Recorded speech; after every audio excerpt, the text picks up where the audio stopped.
بسم اللہ الحمد للہ والصلاۃ والسلام علی رسول اللہ وعلی آلہ وصحبہ اجمعین اما بعد فاعوذ باللہ من الشیطان الرجیم بسم اللہ الرحمن الرحیم رب اشرح لی صدری ویسر لی امری واحلل عقدۃ من لسانی یفقہوا قولی۔ السلام علیکم ورحمۃ اللہ وبرکاتہ۔ خواتین و حضرات، بہت بہت شکریہ ہمیں جوائن کرنے کا۔ ہمارا یہ خصوصی پروگرام قرآن تفسیر کا، جس میں ہم لوگ 30واں پارہ کور کر رہے ہیں، اور آج ہم لوگ 3 بڑی خاص صورتوں کو ہم کور کریں گے: سورہ ماعون، سورہ الکوثر اور سورہ کافرون۔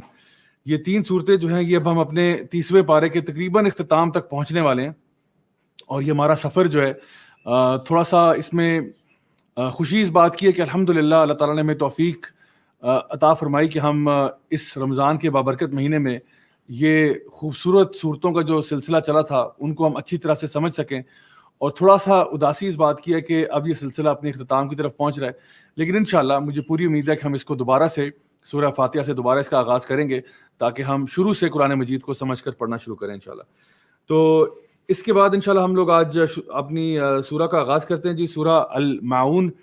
اللہ سبحانہ تعالیٰ اس سورہ میں ارشاد فرماتے ہیں: ارأیت الذی یکذب بالدین فذلک الذی یدعو الیتیم ولا یحض علی طعام المسکین۔ اللہ سبحانہ تعالیٰ نے ان آیات میں ذکر کیا ارأیت الذی یکذب بالدین، کیا تم نے اس کو دیکھا جس نے دین کو جھٹلا دیا؟ یہ سب سے پہلے تو خطاب نبی کریم صلی اللہ علیہ وسلم سے کیا جا رہا ہے کہ آپ نے اس کو دیکھا جس نے دین کو جھٹلا دیا، اور پھر ہم سب سے بھی خطاب ہے کہ ہم بھی دیکھیں کہ ہم نے کبھی اس شخص کو دیکھا جس نے دین کو جھٹلایا ہو۔ اچھا، عام طور پہ جب ہم سنتے ہیں نا کہ کسی نے دین کو جھٹلا دیا، تو ہم سمجھتے ہیں کہ اس کا مطلب ہوگا کہ کسی نے کلمے کا انکار کر دیا یا کسی نے آخرت کا انکار کیا، لیکن یہاں معنی کیا ہے ابھی ہم آگے دیکھ لیتے ہیں۔ اس کے بارے میں بعض مفسرین نے یہ بات ارشاد فرمائی کہ اس میں دین سے مراد 4 چیزیں۔ ایک یہ کہ دین جو ہے وہ اللہ تعالیٰ کی مکمل حاکمیت کو جھٹلا دینا، کہ اللہ تعالیٰ جو ہے وہ آپ کو حکم دے سکتا ہے، اللہ آپ کو آرڈر دے سکتا ہے، اس بات کو ڈینائی کر دینا، اس کو جھٹلا دینا۔ دوسرا مطلب یہ ہے کہ اللہ تعالیٰ کی عبودیت سے باہر نکل جانا، کہ میں ضروری نہیں ہے کہ میں اللہ کی ہی عبادت کروں، میں نعوذ باللہ اللہ کے علاوہ اوروں کو بھی پکار سکتا ہوں۔ یہ بھی ہے کہ دین کو جھٹلا دینا، یعنی اللہ تعالیٰ کے دین کو جو اس کی بنیاد ہے اس کو جھٹلا دینا۔ پھر ایک اور معنی اس کا یہ بتایا گیا کہ جزا اور سزا کو جھٹلا دینا، ریوارڈ اینڈ پنشمنٹ کو جھٹلا دینا، کہ جو آپ دنیا میں کر رہے ہو جیسا کرو گے ویسا بھرو گے، اس چیز کو جھٹلانا کہ جو بھی تم یہاں کرو گے اس کا کوئی کانسیکوینس نہیں ہوگا، اس کو جھٹلا دینا۔ اور پھر اس چیز کو کہ اللہ تعالیٰ پوری قدرت رکھتا ہے کہ آپ کا حساب لے قیامت والے دن، آپ کے سارے نامہ اعمال جو ہیں یعنی وہ ادھر پیش کر دی جائیں گے، جس کو اللہ تعالیٰ فرماتے ہیں سورہ الفاتحہ میں مالک یوم الدین۔ یوم الدین کا مالک اللہ ہے، قیامت کے دن کا مالک اللہ ہے، فیصلے کے دن کا مالک اللہ ہے۔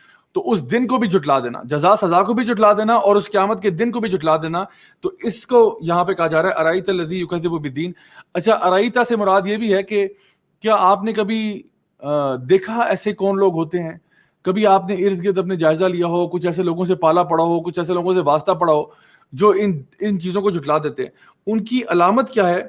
ان کی علامت یہ ہے کہ فذلک الذی یدعو الیتیم، ان کی علامت یہ ہے کہ وہ یتیم کو دھتکار دیتے ہیں، یتیم کو دھکیل دیتے ہیں۔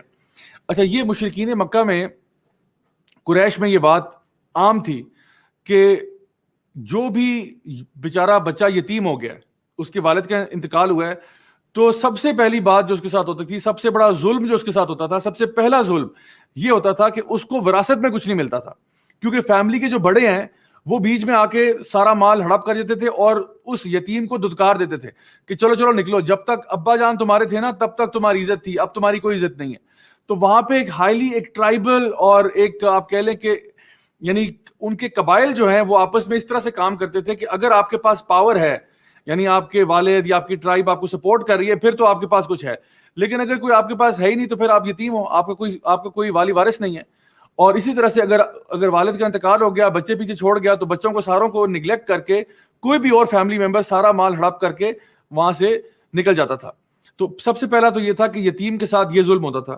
دوسرا یہ کہ یتیم ویسے کوئی بیچارہ اگر کوئی پوچھ لے یا مانگ لے یا کچھ آپ سے کہہ دے، تو وہ لوگ اتنے کنجوس تھے کہ اس کو دیتے نہیں تھے، اور اگر کسی یتیم کی کفالت کا ذمہ کسی نے اٹھا بھی لیا ہو تو بالکل اس کو نوکر کی طرح گھر میں رکھا ہوتا تھا۔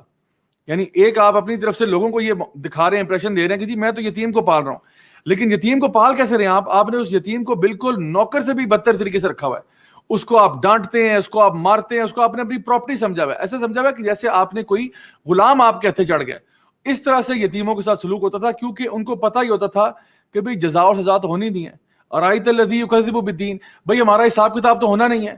جب حساب کتاب نہیں ہونا, جب ہم قیامت کے دن کو جھٹلا رہے ہیں, جب ہم اللہ تعالیٰ کے دین کو جھٹلا رہے ہیں, ہم جزا اور سزا کو جھٹلا رہے ہیں, تو اس یتیم کو میں جس طرح مرضی ٹریٹ کروں, وہ انگلش میں کہتے ہیں نا treating some one like a door mat, کہ اس کے اوپر نیچے آپ اس پہ چلتے پھرتے رہتے ہیں, اور آپ کو یعنی ناک پہ مکھی نہیں بیٹھتی کہ آپ لوگوں کے ساتھ کیا سلوک کر رہے ہیں. سو یہ ان کا رویہ جو ہے, اللہ سبحانہ تعالیٰ بتا رہے ہیں کہ ان کے پاس تو بیسک ایتھکس نہیں ہے.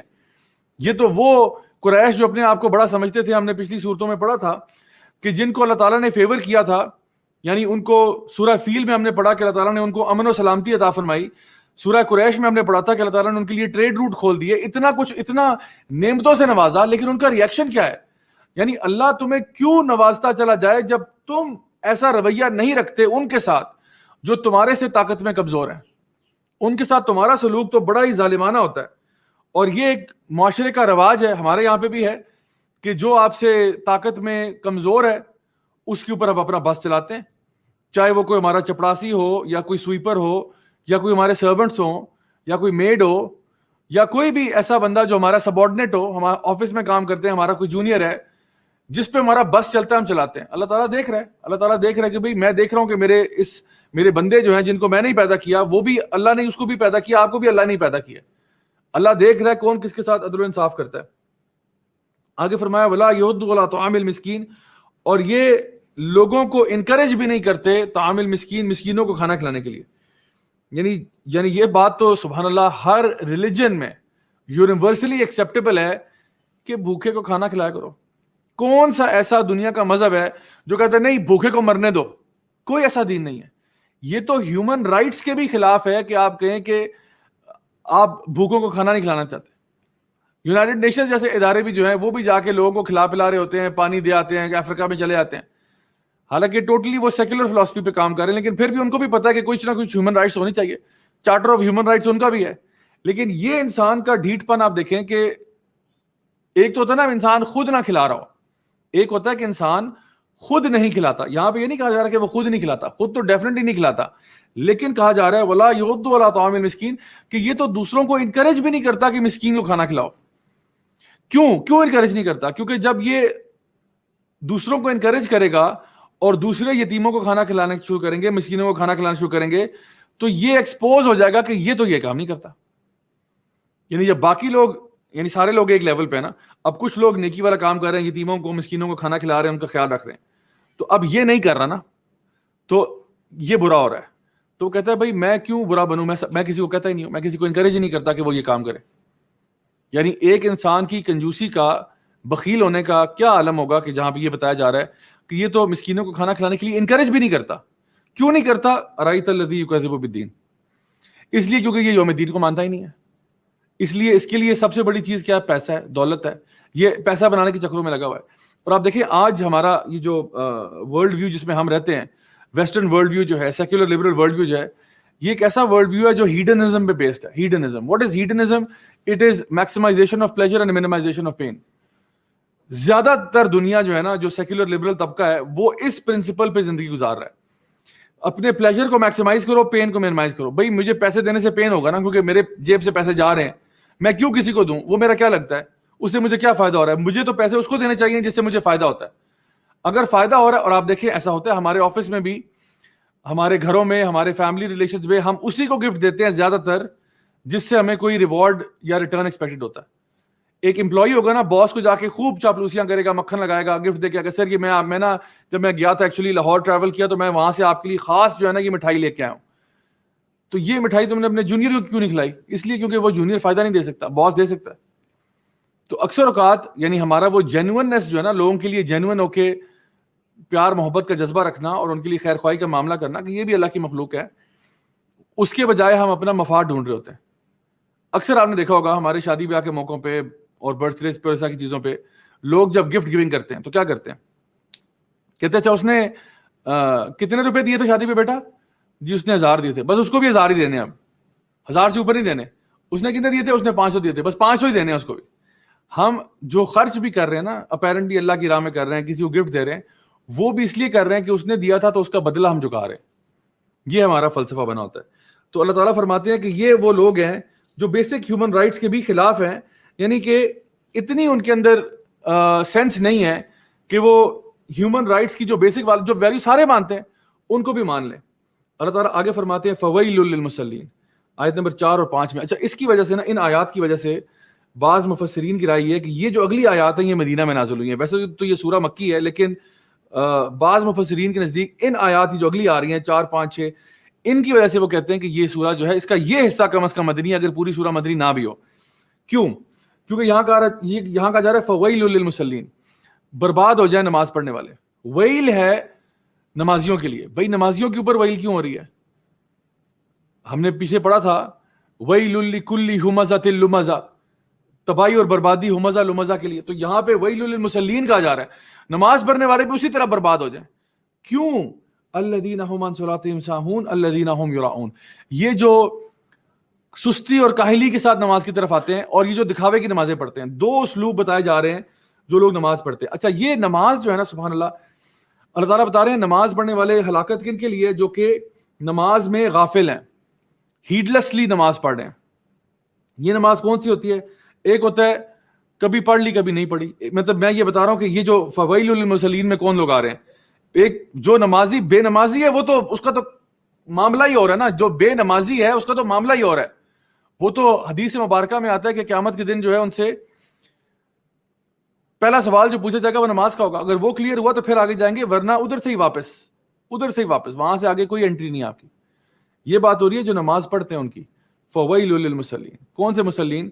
جو کبھی کبھار نماز پڑھتے ہیں, کبھی پڑھ لی کبھی نہیں پڑھی, اپنے موڈ کے مطابق نماز پڑھیں, یا پھر کبھی بے وقت پڑھ لی, کبھی وقت کی تنگی کی وجہ سے جلدی جلدی پڑھ لی. مطلب نماز جو اس کے ٹائم گزر گیا, چلو بعد میں پڑھ لوں گا, ایسی کیا بات ہے؟ ٹھیک ہے, نماز کا ٹائم نکل گیا, اس کے بعد یاد آ رہا ہے. یا پھر جو ہے بہت جلدی جلدی پڑھ لی, جلدی جلدی ٹکریں شکریں ماری زمین کے ساتھ, فوراً کام اتارا اور باہر. پھر یہ کہ نماز کو ایک عادت کے طور پہ, ایک ورزش کے طور پہ انسان کر رہا ہے. اور یہ اکثر ہوتا ہے کہ کوئی بھی چیز جب آپ ریپیٹڈلی کر رہے ہوتے ہیں نا تو وہ آپ کی ہیبٹ بن جاتی ہے.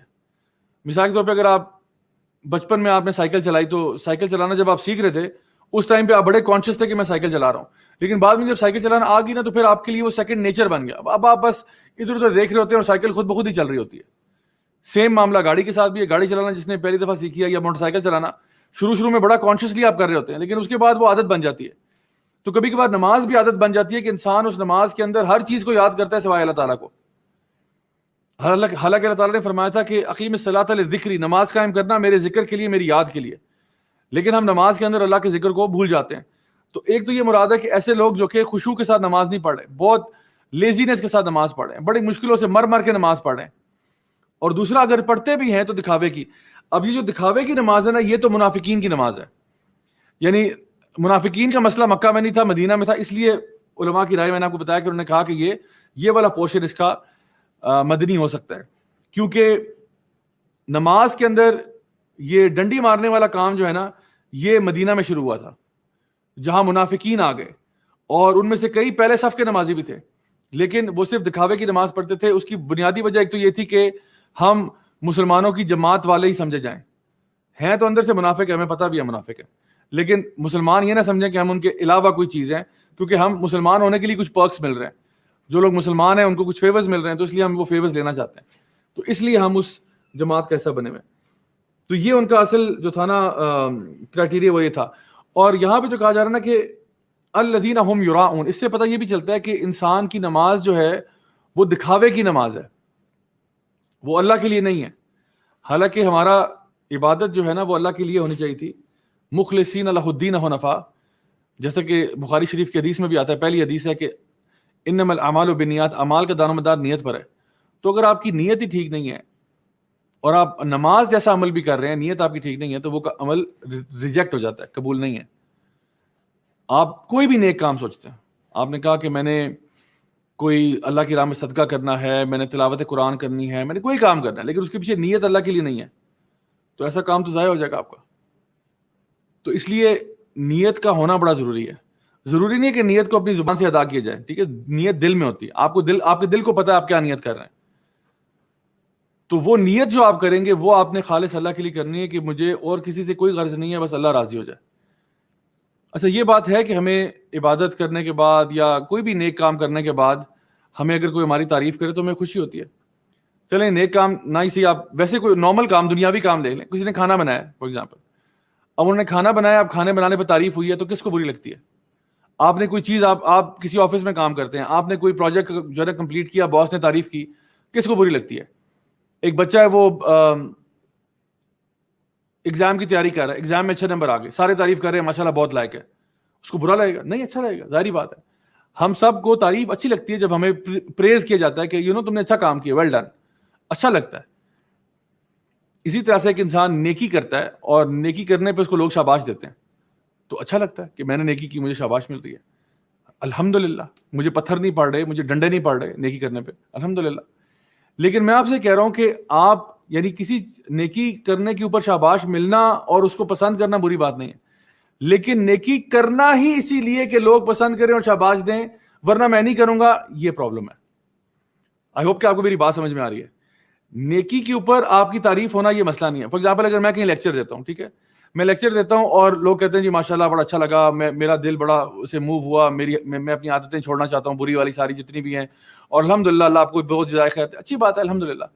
لیکن کیا میں لیکچر اسی لیے دیتا ہوں کہ لوگ تعریفیں کریں اور اگر لوگ مجھے ہیٹ کامنٹس بھیجیں گے تو میں چھوڑ دوں گا دعوت دین؟ نہیں، بالکل بھی نہیں.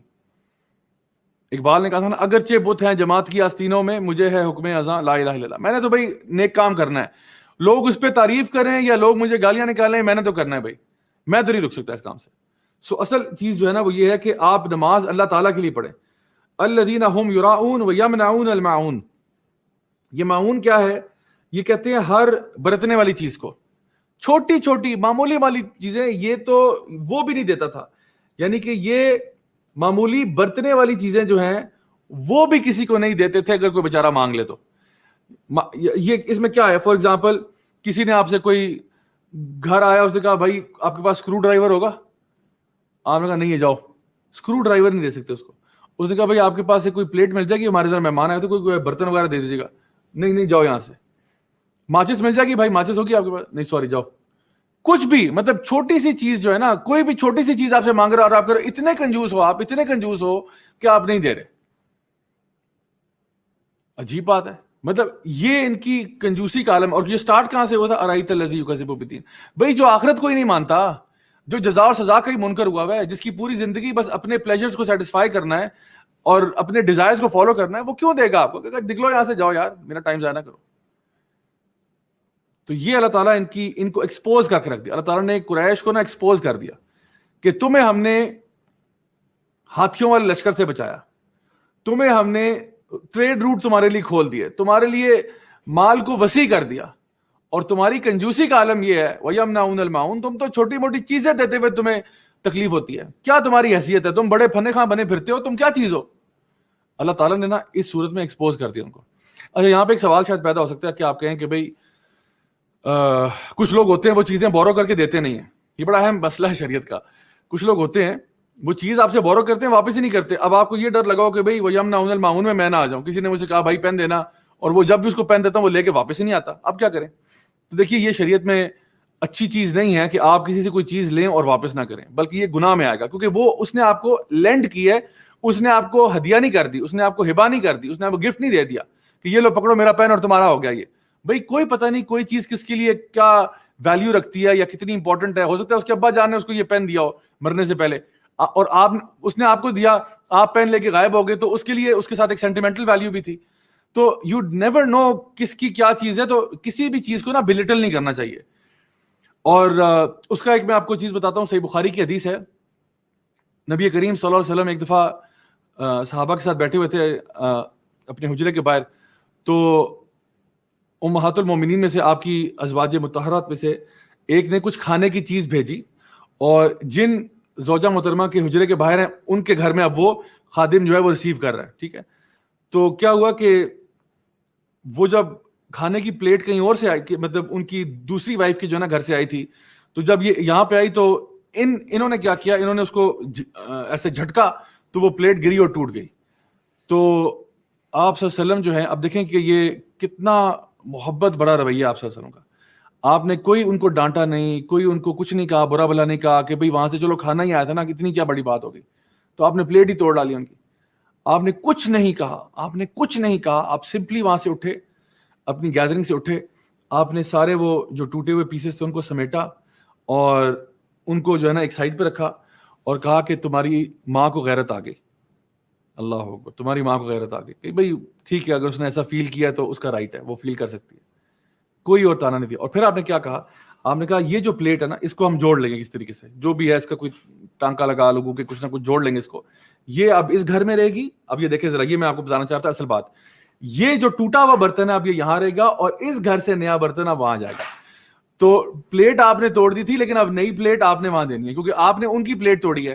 تو اگر اس کے سے پتہ یہ چلتا ہے کہ اگر آپ نے کسی کو کوئی چیز بورو کرنے کے لیے دی ہے, ٹھیک ہے, یا فار ایگزامپل آپ نے کسی سے کوئی چیز لی ہے, بورو کی ہے, اور اس بوروئنگ میں آپ نے توڑ دیا ہے, تو اب آپ اس کو ریپلیس کریں برائے مہربانی, اب آپ اس کو ریپلیس کریں.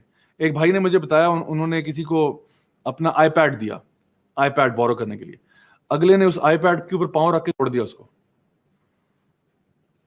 بڑا افسوس ہے, بڑا یعنی سبحان اللہ, نقصان سے کریں. مطلب کسی نے, ایک بھائی نے دوسرے کو, اس نے کہا یار آئی پیڈ تیرا چاہیے, مجھے کچھ کام کرنا ہے. انہوں نے کہا ٹھیک ہے لے لیں. بڑے دینی دونوں بھائی ہیں. انہوں نے ان کو آئی پیڈ دیا, انہوں نے کیا کیا, وہ زمین پہ کہیں پڑا ہوا تھا, وہ اس کے اوپر پاؤں رکھ دیا انہوں نے, اور وہ آئی پیڈ کی پوری اسکرین توڑ دی انہوں نے. اچھا انہوں نے کیا کیا, واپس کر دیا بس, کہ وہ یار سوری یار, بس وہ چلو کوئی نہیں, چلو اللہ اور دے دے گا.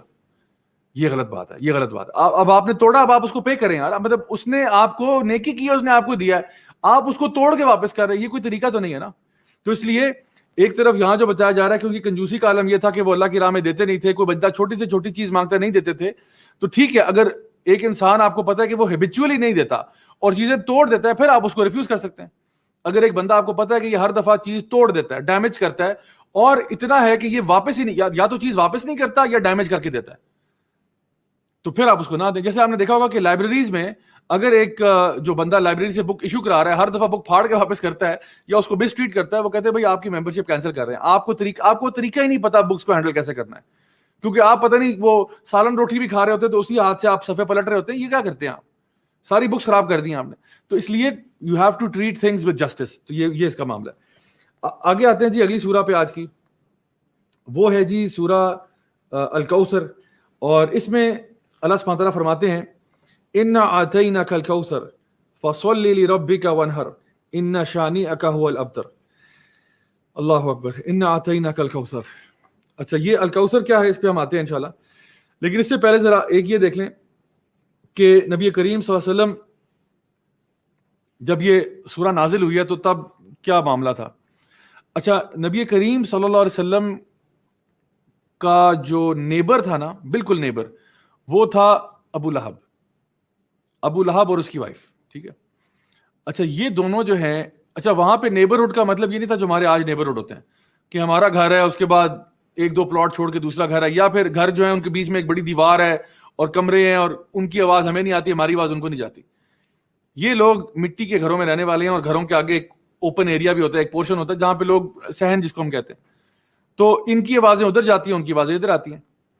تو نبی کریم صلی اللہ علیہ وسلم کے ایک بیٹے کی وفات ہو گئی, بہت چھوٹی عمر میں, بیبی تھے, انفنٹ تھے, ان کی ڈیتھ ہو گئی. ظاہری بات ہے گھر میں جو جذبات ہیں, احساسات ہیں, اب وہ ٹریول کر کے ساتھ والے گھر میں بھی آواز آ رہی ہے کہ بھئی یہاں پہ کچھ ہوا ہے, لگتا ہے کوئی فوتگی ہو گئی ہے. اچھا ابو لہب جو ہے نا وہ نبی کریم صلی اللہ علیہ وسلم کا چچا ہے, ٹھیک ہے, فیملی ہے, فیملی ممبر ہے, لیکن نبی سے اس کو بہت چڑ ہے. جب اس کو خبر ملتی ہے کہ نبی کریم صلی اللہ علیہ وسلم کے بیٹے کی وفات ہو گئی ہے تو وہ چیخ اٹھتا ہے, چلا اٹھتا ہے, بطرا محمد, بطرا محمد, محمد کی لینیج ختم کر دی گئی, محمد کا نام لینے والا کوئی نہیں ہوگا. وہ بازار میں جاتا ہے اور قریش جو ہیں مشرکین کے ساتھ مٹھائی بانٹتا ہے, لوگ تالیاں اور سیٹیاں بجاتے ہیں کہ بہت اچھا ہوا ہے, اور ایک طرف نبی کریم صلی اللہ علیہ وسلم کے گھر کے اندر ایک اداسی اور غم کا ماحول ہے, اور باہر جو ہے وہ مکہ کے بازاروں میں جو ہے لوگ سیلیبریٹ کر رہے ہیں, مشرکین مکہ سیلیبریٹ کر رہے ہیں. آپ سوچیں کہ کتنی پینفل بات ہے. دیکھیں کسی دشمن کا بھی کسی کی ڈیتھ ہو جائے نا تو انسان ایک دن رک جاتا ہے کہ چلو آج نہیں کرتے, آج وہ سفر کر رہا ہے, آج وہ لاس سے گزر رہا ہے, آج رک جاتے ہیں. یہ تو فیملی ممبر ہے, یہ تو چچا ہے، یہ تو چچی ہے جو کہ بازار میں مٹھائیاں بانٹ رہے ہیں اور کہہ رہے ہیں بطرہ محمد. اس پینفل مومنٹ پہ اس پینفل مومنٹ پہ نبی کریم صلی اللہ علیہ وسلم تھوڑی دیر کے لیے لیٹ گئے. تو جب آپ نے آنکھ کھولی نا تو صحابی فرماتے ہیں کہ آپ صلی اللہ علیہ وسلم مسکرا رہے تھے. اللہ اکبر کبیرہ. جسٹ امیجن آپ صلی اللہ علیہ وسلم کی آنکھ لگ گئی، آپ نے آنکھ کھولی تو آپ مسکرا رہے تھے، اور آپ نے صحابہ سے فرمایا کہ ابھی ابھی میرے اوپر ایک سورت نازل ہوئی ہے. اچھا ویسے آپ دیکھیں کہ آپ صلی اللہ علیہ وسلم جو ہے نا وہ ہر دفعہ اناؤنس نہیں کرتے تھے کہ میرے اوپر سورت نازل ہوئی ہے، بس آیتیں پڑھ کے سنا دیتے تھے. یہ نہیں بتاتے کہ میں ابھی سورت نازل ہوئی ہے، ابھی میں تمہیں بتاتا ہوں وہ سورت کیا ہے. لیکن اس معاملے میں آپ صلی اللہ علیہ وسلم نے بتایا مسکراتے ہوئے. آپ کے چہرے پر مسکراہٹ آ گئی صلی اللہ علیہ وسلم کے. ایک دکھ سے گزرے نا، لیکن آپ کے چہرے پہ مسکراہٹ آ گئی اور آپ نے کہا کہ میرے پہ ایک سورت نازل ہوئی ہے. اور آپ نے پھر پڑھا انا اعطیناک الکوثر فصلی لربک وانحر ان شانئک ھو الابتر. So my dear brothers and sisters, میں یہ چاہتا ہوں کہ آج بس ایک بات آپ اس سورہ کے بارے میں سمجھ لیں کہ یہ سورہ جو ہے نا یہ ہمارے نبی صلی اللہ علیہ وسلم کی مسکراہٹ کا باعث بنی تھی. ہم لوگ اکثر اوقات اپنی نماز میں یہ سورہ جب پڑھتے ہیں تو ہم تب پڑھتے ہیں جب ہمارے پاس ٹائم نہیں ہوتا، جلدی سے پڑھ لیتے ہیں انا اعطیناک الکوثر فصلی لربک وانحر، جلدی سے پڑھ کے فارغ ہوئے. تب پڑھتے جب ٹائم نہیں ہوتا. حالانکہ یہ وہ سورہ ہے جس نے ہمارے نبی صلی اللہ علیہ وسلم کو مسکرانے پر مجبور کر دیا. یہ اتنی پیاری صورت ہے. اور اس میں اللہ تعالیٰ کیا فرماتے ہیں؟ انا اعطیناک الکوثر، ہم نے آپ پر عطا کر دیا الکوثر. اب الکوثر کیا ہے؟ اس کے مفسرین نے بھی اور صحابہ نے بھی بہت سارے معنی بیان کیے ہیں. ایک تو الکوثر وہ نہر ہے جو کہ نبی کریم صلی اللہ علیہ وسلم کو جنت میں دی جائے گی، اور قیامت والے دن حوض کوثر سے آپ اپنے فالوورز کو پلائیں گے. اللہ تعالیٰ ہم سب کو ان میں شامل کرے. تو ایک تو یہ ہے، اور یہ تو معنی اس کے بارے میں بے شمار احادیث موجود ہیں اس معنی کے اوپر کہ الکوثر جو ہے یہ جنت کی ایک ندی ہے جس کے سائڈوں کے اوپر نا موتی لگے ہوں گے. بڑی خوبصورت ندیاں، مطلب ایک تو ہوتا ہے نا اس کا پانی بڑا میٹھا ہے، بڑی زبردست ہے. دوسرا یہ کہ نبی کریم صلی اللہ علیہ وسلم کی ہے تو سوچے کتنی پیاری ہوگی. اور پھر تیسری بات یہ کہ وہ اس کی اتنی خوبصورت ہے، اس کے ساحل پہ بھی نا موتی ہیں، سارے موتی لگے ہوئے ہیں اس کے اوپر. بہت پیاری چیز ہے، بہت پیاری چیز. تو وہ اللہ تعالیٰ فرما رہے ہیں کہ یہ جو خاص نہر ہے نا یہ تو پیارے حبیب آپ کے لیے. انا اعطیناک الکوثر، آپ کو جو ہم عطا فرمائیں گے نا، آپ پریشان مت ہوں. یہ جو آپ کو کرٹیسائز کر رہے ہیں، یہ جو آپ کو موک کر رہے ہیں، آپ کو ریڈیکیول کر رہے ہیں، آپ نے پریشان بالکل نہیں ہونا. آپ کو ہم جو عطا فرمائیں گے نا وہ ایسی چیز ہے جو کسی اور کے پاس نہیں ہوگی. آپ کو الکوثر عطا فرمائیں گے. اچھا الکوثر سے جو میں نے آپ سے کہا کہ ایک تو یہ ہے کہ اس سے مراد وہ نہر ہے، اور دوسری بات جو بعض علماء نے اس کے بارے میں لکھا وہ یہ ہے، اور صحابہ کی بھی رائے میں یہ تھی کہ وہ تمام خیر ہے. کوثر اکثر سے نکلا، کثیر سے نکلا، ٹھیک ہے. تو ہم آپ کو ابنڈنٹلی عطا فرمائیں گے، ابنڈنٹلی عطا فرمائیں گے. We will give you in abundance. کیا دیں گے؟ مثال کے طور پہ آپ کو دنیا میں بھی ہم کثیر تعداد میں نوازیں گے. اس میں کیا ہوگا؟ آپ کو نبوت عطا فرمائیں گے. یہ بہت بڑی بات ہے. آپ کو نبوت عطا فرمائیں گے، آپ کو قرآن کی عظیم نعمت سے ہم لوگ نواز دیں گے. آپ کی قوم کو ہم 23 سال کے اندر اندر ٹرانسفارم کریں گے. وہ لوگ جو کہ جہالت میں رہ رہے تھے ان کو 23 سال کے اندر اندر ہم ٹرانسفارم کر دیں گے. اس کے علاوہ یہ کہ آپ کا ورفعنا لک ذکرک، آپ کے ذکر کو ہم بلند کر دیں گے. اور آپ کا جو مشن ہے آپ اپنی آنکھوں سے اس مشن کو کمپلیٹ ہوتے ہوئے دیکھیں گے. فتح مکہ آپ کے سامنے ہوگی. اذا جاء نصر اللہ والفتح، ہم آپ کو فتح نصیب کریں گے، آپ کو نظر آئے گی. بڑے بڑے لیڈر ایسے ہوتے ہیں جن کو ان کی زندگی میں فتح نصیب نہیں ہوتی، وہ پوری پوری زندگیاں گزار دیتے ہیں لیکن ان کو فتح نصیب نہیں ہوتی. لیکن آپ کو ہم آپ کی زندگی میں فتح دیں گے، اور آپ کے ہاتھوں کفر اور شرک کا اس علاقے سے خاتمہ کروا دیں گے. پورا کفر شرک پیک اپ، کفر اور شرک کو بالکل ہم نے لپیٹ کے یہاں سے باہر نکال دینا. اور یہ ہوا نبی کریم صلی اللہ علیہ وسلم کے دور میں ہوا. اور یہ کہ آپ کے پیچھے ایک ایسی جماعت آپ چھوڑ کے جائیں گے جو کہ پوری دنیا کے لیے رول ماڈلز بنیں گے. آپ ایسی نفری تیار کریں گے آپ صحابہ کی، اور پھر وہ اس کے بعد تابعین کی اور تبع تابعین کی. ایسے لوگ ہوں گے جو ہم نے خود دیکھا، ہسٹری گواہ ہے کہ اسلامک گولڈن ایج بھی آیا، اور جس طرح سے مسلمانوں کا عروج ہوا، رومن پرشین امپائرز گر گئیں. یہ سارے کی ساری بشارتیں جو ہیں وہ نبی کریم صلی اللہ علیہ وسلم کو دی جا رہی ہیں. اور آپ دیکھیں کہ اس میں ایک اور بہت ہی اہم بات یہ کہ اللہ سبحانہ تعالیٰ نے آپ کا ذکر جو ہے وہ اپنے ذکر کے ساتھ جوڑ دیا. یہ بھی ایک بہت بڑی نعمت ہے کہ جہاں جہاں اذان ہوتی ہے اشہد اللہ الہ الا اللہ ہوتا ہے، وہیں پہ اشہد ان محمد رسول اللہ بھی ہوتا ہے. جہاں پہ بھی لوگ کہتے ہیں لا الہ الا اللہ، وہ کہتے ہیں محمد رسول اللہ. صبح شام آپ دیکھیں مکہ میں، مدینہ میں، اور کوئی ملک نکال دیں آپ سارے، مکہ اور مدینہ میں صبح شام لوگ درود و سلام بھیج رہے ہیں نبی کریم صلی اللہ علیہ وسلم پہ. آج نام محمد صلی اللہ علیہ وسلم، یہ محمد کا نام جو ہے دنیا کا سب سے کامن نام ہے. بچہ جو ہے، جہاں پہ فیملی میں بچہ پیدا ہوتا ہے، پیرنٹس چاہتے ہیں ہمارے بچے کے نام کے شروع میں محمد آ جائے، کیونکہ ہمیں اپنے پیارے نبی سے ایک نسبت ہے. سو یہ سارا انا آتینا کل کوثر، ایک تو وہ کوثر کی نہر تو ہے ہی ہے، لیکن اس کے علاوہ کیا ہے؟ اس کے علاوہ بہت ساری خیر ہے جو کہ میں نے آپ کے سامنے بھی یہاں بیان کی. اس کے بعد اللہ تعالیٰ فرماتے ہیں فَصَلِّ لِرَبِّكَ وَانْحَرْ. تو پھر کیا کریں آپ؟ اللہ تعالیٰ نے آپ کو عطا فرمایا تو پھر آپ کیا کریں؟ دو کام کریں، دو قسم کی عبادتیں آپ نے کرنی ہیں. ایک عبادت جسم کی اور ایک عبادت مال کی. فَصَلِّ لِرَبِّكَ وَانْحَرْ، آپ نے مال بھی خرچ کرنا ہے، قربانی بھی دینی ہے.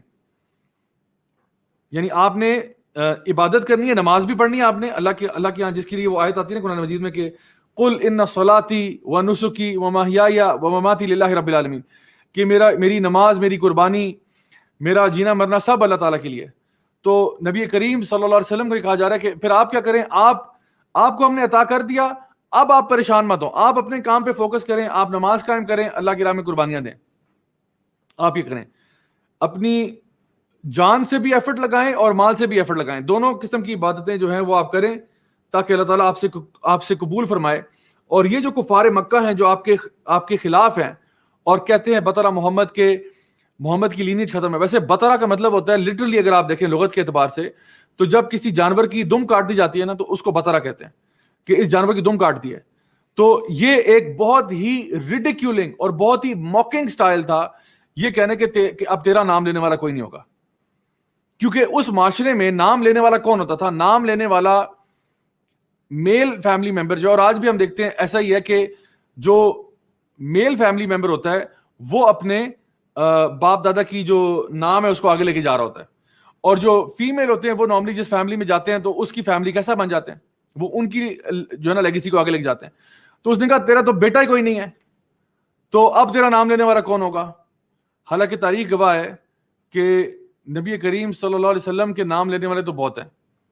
پوری دنیا میں آج آلموسٹ 2 بلین مسلمان ہو چکے ہیں، اور ان کا نام لینے والا کوئی نہیں ہے. ان کا نام لینے والا کوئی نہیں ہے. جو مشرکین مکہ کا نام کون لیتا ہے؟ بلکہ اس کے بعد جب لوگ مسلمان بھی ہوئے، ان میں سے کسی نے بھی نہیں چاہا کہ ہم اپنے باپ کا نام اپنے ساتھ اٹیچ کریں، کیونکہ وہ اتنے خبیث لوگ تھے، نبی کے دشمن تھے صلی اللہ علیہ وسلم، کہ ہم کیوں اپنا نام اٹیچ کریں ان کے ساتھ. ان کا نام لینے والا کوئی نہیں تھا. اسی لیے اللہ تعالیٰ نے فرمایا ان شانیہ کا هو الابتر.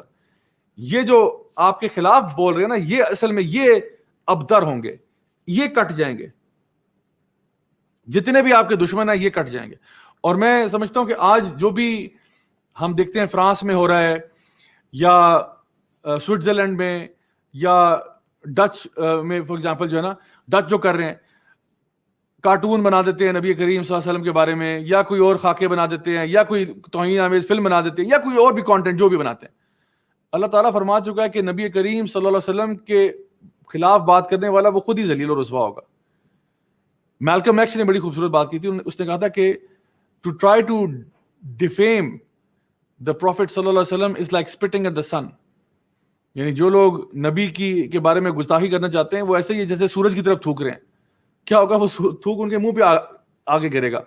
تو ان شانیہ کا هو الابتر. تو یہ سورہ جو ہے یہ وہ سورہ ہے جس نے نبی کریم صلی اللہ علیہ وسلم کو مسکرانے پر مجبور کر دیا، جو آپ کے دل کی ٹھنڈک بنی، جس نے آپ کو خوشخبریاں سنا دیں. اور انشاءاللہ ہمارے لیے بھی اس میں بہت خوشخبریاں ہیں کہ جو کوثر والے ہیں وہی اگر ہمیں قیامت کے دن پلا دیں تو حدیث میں آتا ہے کہ اس کے بعد جو لوگ وہاں پہ ہوں گے ان کو بالکل کوئی پیاس نہیں لگے گی. جو ایک دفعہ حوض کوثر سے پی لے گا نا، قیامت کے دن جو سارے لوگوں کو پیاس لگی ہوگی اس کی پیاس بچ جائے گی، اس کو پورا عرصہ پھر پیاس نہیں لگے گی. اللہ اکبر کبیرہ. اب آتے ہیں جی آج کی تیسری اور آخری سورت کی طرف، جو کہ ہے سورہ کافرون. سورہ کافرون جو ہے اللہ تعالیٰ فرماتے ہیں قل یا ایھا الکافرون لا اعبد ما تعبدون ولا انتم عابدون ما اعبد. اللہ سبحانہ وتعالیٰ فرماتے ہیں کہ نبی کریم صلی اللہ علیہ وسلم سے کہا جا رہا ہے کہ ان سے کہہ دیجئے، ان کون؟ کفار مکہ سے، قل یا ایھا الکافرون. اوپنلی اب ان کو ایک لیبل دیا جا رہا ہے. اب یہ کافر جو ہے نا، کافر کسے کہتے ہیں؟ چھپانے والا، کور کرنے والا. یعنی عربی زبان میں کسان کو بھی کافر کہتے ہیں، کیونکہ وہ کیا کرتا ہے؟ بیج ڈالتا ہے، اس پہ مٹی ڈال دیتا ہے، اس کو چھپا دیتا ہے. تو یہاں پہ ان کو کہا جا رہا ہے, ایک ڈیروگیٹری ٹرم ہے یہ بائی دی وے, انہیں کہا جا رہا ہے یا ایھا الکافرون, او چھپانے والو, کیونکہ تم لوگ تکذیب کرتے ہو, تمہیں پتہ یہ سچ ہے اور تم چھپاتے ہو, یعنی یہ تمہارے اندر ایک عیب ہے, تو ان کو ان کے عیب کے ساتھ پکارا جا رہا ہے. قل یا ایھا الکافرون, او جھٹلا دینے والو, ڈینائی کر دینے والو, مکار لوگو, یہ سارے ورڈ اس کے اندر موجود ہیں الکافرون کے اندر. لا اعبد ما تعبدون, میں کبھی عبادت نہیں کروں گا جس کی تم کرتے ہو. یہ نبی کریم صلی اللہ علیہ وسلم کو کہنے کی ضرورت کیوں پیش آئی؟ اس لیے پیش آئی کیونکہ اسلام کے آنے کے بعد, دعوت دین پھیلنے کے بعد, جب مشرکین مکہ نے یہ دیکھا کہ بھئی یہ دعوت اب پھیل رہی ہے اور آہستہ آہستہ لوگ اس میں آ رہے ہیں, اس کو پاپولر سپورٹ مل رہی ہے, تو انہوں نے چاہا کہ نبی کریم صلی اللہ علیہ وسلم کے ساتھ کوئی الائنس فارم کیا جائے, کوئی پیس ٹریٹی سائن کی جائے, کوئی کمپرومائزنگ اگریمنٹ سائن کیا جائے, جہاں پہ تھوڑا سا ہم کرتے ہیں تھوڑا سا آپ کر لیں. اور اس میں کیا کریں, ہر طرح کا لالچ بھی دے کے دیکھ لیں, دھمکیاں بھی دے لیں ان کو کہ اپنا یہ کام بند کرو ورنہ مروا دیں گے تمہیں. آپ نے کہا کر لو جو کرنا ہے, میں تو نہیں چھوڑ سکتا. پھر کیا کہا, پھر خوب لالچ دیا, اچھا ایسا کرو کہ یہ دعوت دین چھوڑ دو, ہم تمہیں جس عورت سے چاہو گے تمہاری شادی کرا دیں گے, مالدار عورت بھی ہوگی, خوبصورت بھی ہوگی, جس کا نام لو تمہاری شادی کروا دیتے ہیں.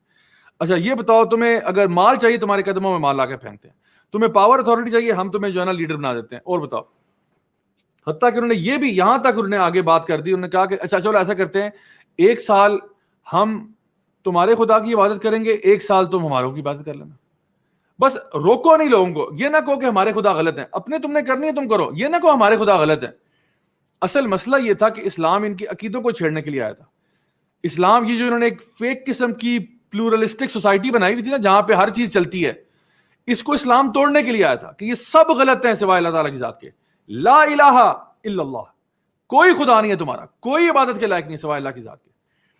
قرآن مجید شرک کے بارے میں بہت دو ٹوک موقف رکھتا ہے. No compromise, no nonsense policy, zero tolerance for شرک, زیرو ٹالرنس. تو ان لوگوں نے کہا بھائی تم ایسا کرو, 1 سال ہم تمہارے اللہ کو مان لیتے ہیں, عبادت کر لیتے ہیں, 1 سال تم ہمارا کر لو. اچھا اس میں بھی دیکھیں, وہ کمپرومائز نہیں کر رہے تھے, نبی سے کمپرومائز کروا رہے تھے, کیونکہ وہ تو پہلے ہی اللہ کو مانتے تھے. ان کو نہیں پتا تھا کہ یہ بیت اللہ ہے, فَلْيَعْبُدُوا رَبَّ هَٰذَا الْبَيْتِ, ان کو نہیں پتا تھا یہ والا گھر کس کا ہے, ان کو پتا تھا یہ اللہ کا گھر ہے. کیا ان کو یاد نہیں تھا کہ اصحاب الفیل کے ساتھ کیا ہوا تھا؟ ان کو یاد نہیں تھا, ان کو پتا تھا. ان کو پتا تھا کہ جو کعبہ کا رب ہے نا, اس نے ڈیفینڈ کیا اس کو, اور ان کو اس بات سے سخت چڑ تھی کہ نبی کریم صلی اللہ علیہ وسلم کیوں کہہ رہے ہیں کہ صرف رب کعبہ کی عبادت کرنی ہے اور کسی کی نہیں کرنی.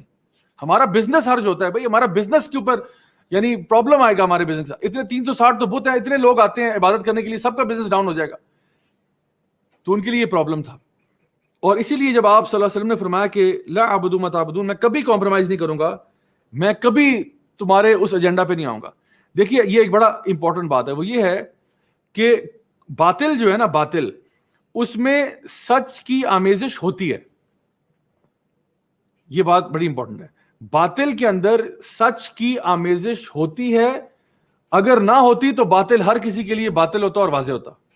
یعنی جو چیز بلیٹنٹلی غلط ہے وہ تو سب کو پتا ہے, لیکن جو باطل عقیدے بھی ہے نا, لائک لبرلزم, سیکولرزم, فیمنزم, ان کے اندر اچھائی ہوتی ہے, ان کے اندر خیر ہوتی ہے, لیکن شر بہت بڑا ہوتا ہے.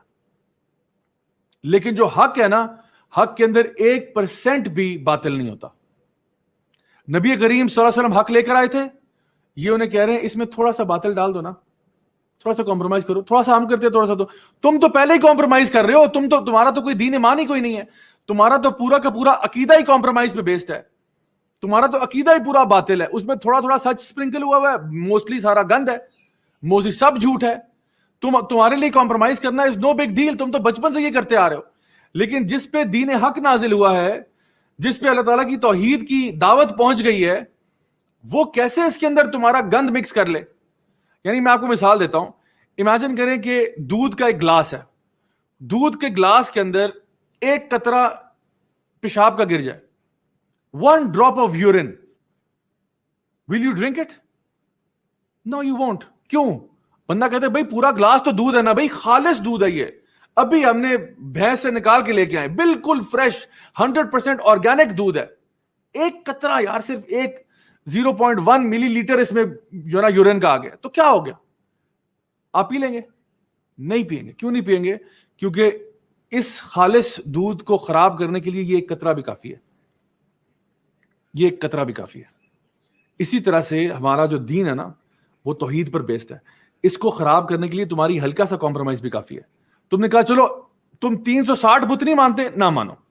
آپ اگر یہ کہتے ہیں, آپ کہتے ہیں چلیں ایک کو خدا کو مانتے ہو نا, تم ہمارے 360 کو نہ مانو, تم ایسا کرو صرف ایک کو مان لو, اللہ کے علاوہ ایک اور کو مان لو, ایک اور کو چھوڑو آدھے اور کو مان لو, آدھے کو چھوڑو اللہ کے علاوہ کسی مکھی کو مان لو, تم چھوٹی سے چھوٹی چیز مان لو, کیا ہوگا؟ یہ شرک ہو جائے گا, آپ کا دین ختم, آپ کا دین ختم. جو بندہ حالت شرک میں مرے گا, اللہ تعالیٰ فرماتے ہیں قرآن مجید میں, وہ جنت میں نہیں داخل ہو سکتا.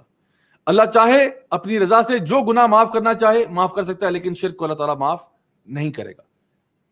تو یہ جو ہے نا مشرکین چاہتے تھے کہ تھوڑا سا تو کمپرومائز کرو ہمارے ساتھ, کسی نہ کسی لیول پہ تمہارے ساتھ آؤ, کیونکہ ان کو پتا تھا ہمارا پورا کا پورا دین جو ہے نا ویسا ہی ہے. اور آج بھی آپ دیکھیں کہ یہ جتنی بھی قوتیں ہیں, طاقتیں ہیں ویسٹرن ورلڈ کے اندر, یہ ہمارے اوپر تلی ہوئی ہیں کہ مسلمان کسی طرح سمجھوتا کر لیں.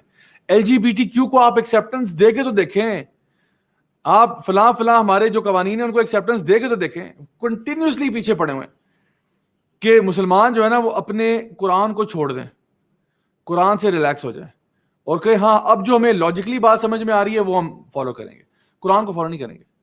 اللہ کا جو حکم ہے وہ فالو نہیں کریں گے, ہمارے عقل و شعور میں جو بات آ رہی ہے, جو سمجھ میں آ رہی ہے وہ مانیں گے, جو نہیں آ رہی وہ نہیں مانیں گے. ہم ریشنلسٹ بن جائیں گے ٹوٹل. جو اپنی سوٹیبل چیزیں لگ رہی ہیں وہ تو مانیں گے, جو یعنی میٹھا میٹھا ہم کھا لیں گے, اور جو کڑوا ہے وہ بالکل ریجیکٹڈ ہے, وہ ہم ایکسیپٹ نہیں کریں گے.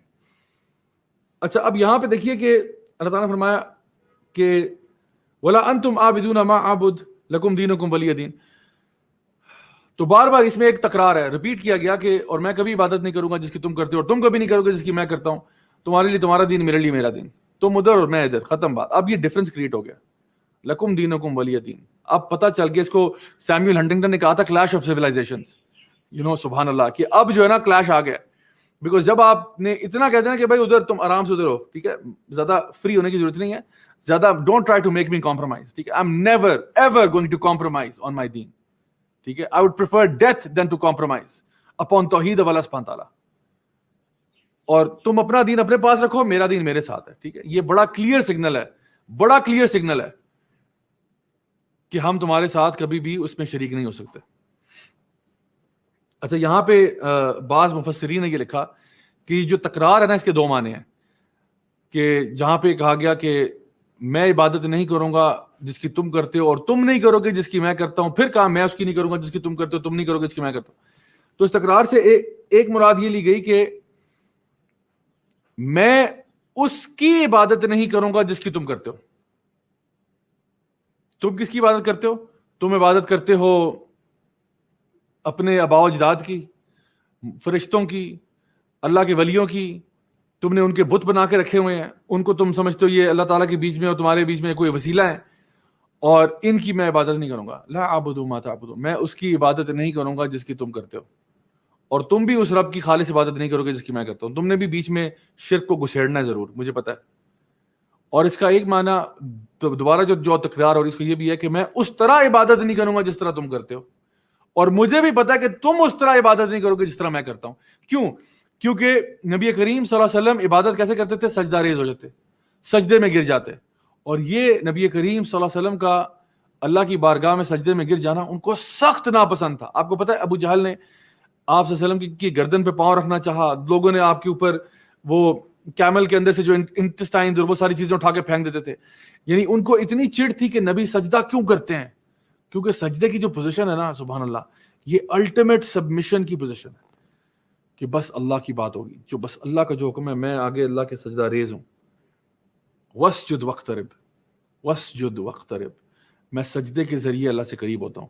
اس چیز کی بہت چڑ تھی مشرکین مکہ کو, اس لیے آپ سجدے کی حالت میں نا آپ صلی اللہ علیہ وسلم کو ٹارچر کرنے کی کوشش کرتے تھے. اور خود یہ عبادت کیسے کرتے تھے اپنے خداؤں کی؟ یہ عبادت کرتے تھے تالیاں بجا کے, ناچ کے, کعبہ کا ننگی حالت میں برہنہ طواف کرتے تھے، ٹھیک ہے، یہ ان کی عبادت تھی. تو ان کے لیے ایسا تھا جیسے عبادت ایسے جیسے کوئی پریڈ ہو رہی ہے، یعنی لوگ ننگے بھی بیچ میں گھسے ہوئے ہیں، تالیاں بجا رہے ہیں، سیٹیاں بجا رہے ہیں، آوازیں کس رہے ہیں، نعرے بازیاں ہو رہی ہیں. مطلب یہ ان کی عبادت تھی. مطلب شغل میلے کا ایک ایونٹ بنایا ہوا ہے، لوگ آ رہے ہیں اور یہ اس کو یہ عبادت سمجھتے ہیں. مطلب عبادت میں بھی انہوں نے پارٹی کا ایلیمنٹ ڈالا ہوا ہے.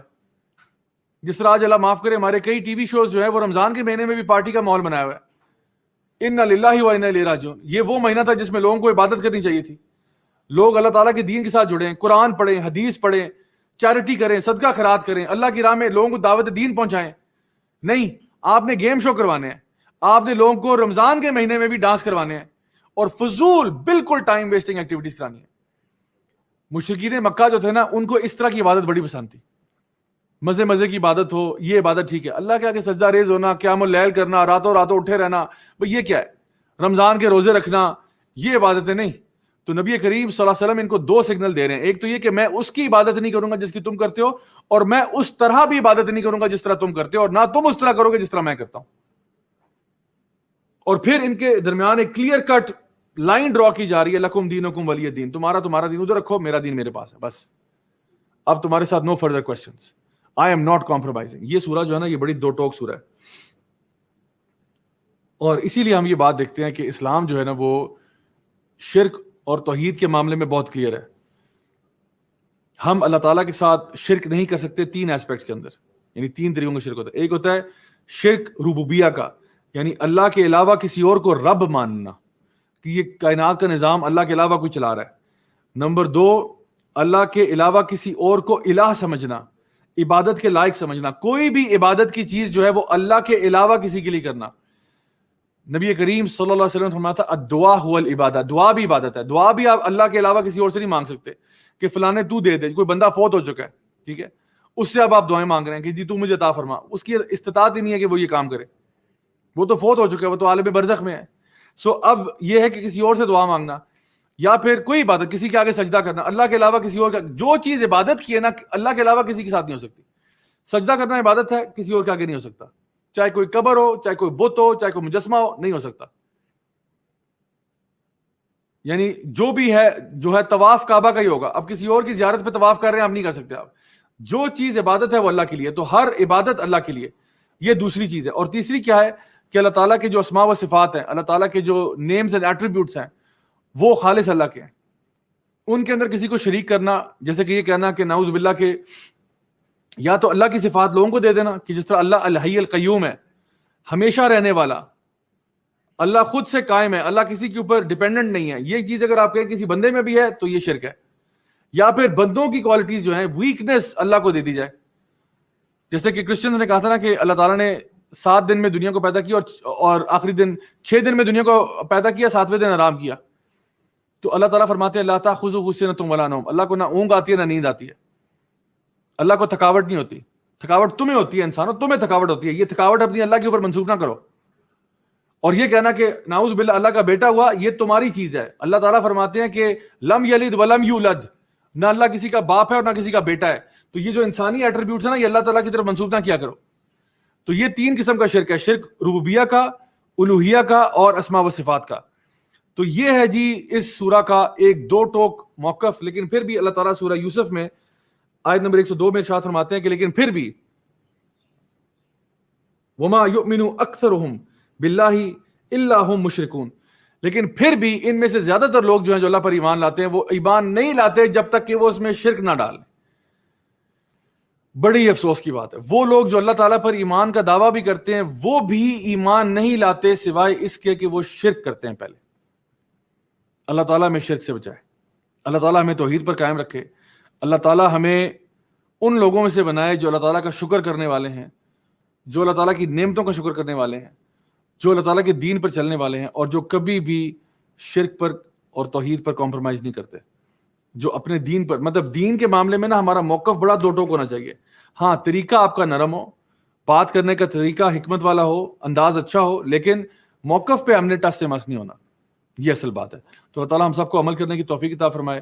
خواتین حضرات، میری دعائیں آپ سب کے لیے، اللہ تعالیٰ آپ سے قبول فرمائے. آپ کا یہاں پہ آنا، لیکچرز کو سننا، ان کے نوٹس لینا، دوسروں میں شیئر کرنا. اللہ تعالیٰ آپ سب کے نامہ اعمال میں اس نیکی کو ضرور لکھے اور اس کا بھرپور اجر عطا فرمائے۔ میری دعائیں ہیں آپ لوگوں کے لیے، آپ کے تمام گھر والوں کے لیے، خاص طور پہ وہ لوگ جو کہ کسی بھی مشکل مصیبت سے گزر رہے ہیں، اللہ تعالیٰ آپ کی تمام مشکلوں کو دور کرے۔ آپ میں سے جو لوگ بھی کسی نہ کسی غم سے گزر رہے ہیں، اللہ تعالیٰ آپ کے غموں کو دور کر دے، تمام غم آپ کے اللہ تعالیٰ دور کر دے۔ میری خاص دعا ہے آپ لوگوں کے لیے۔ اور جو بھی آپ میں سے بیمار ہیں، اللہ تعالیٰ آپ کو شفائے کاملہ عاجلہ نصیب فرمائے۔ اللہ تعالیٰ ہم سب سے راضی ہو جائے، ہم سب کو جنت الفردوس میں اعلیٰ مقام نصیب فرمائے۔ انشاءاللہ کل تک کے لیے اجازت دیجیے گا۔ سبحانک اللہم و بحمدک، اشہد ان لا الہ الا انت، استغفرک و اتوب الیک۔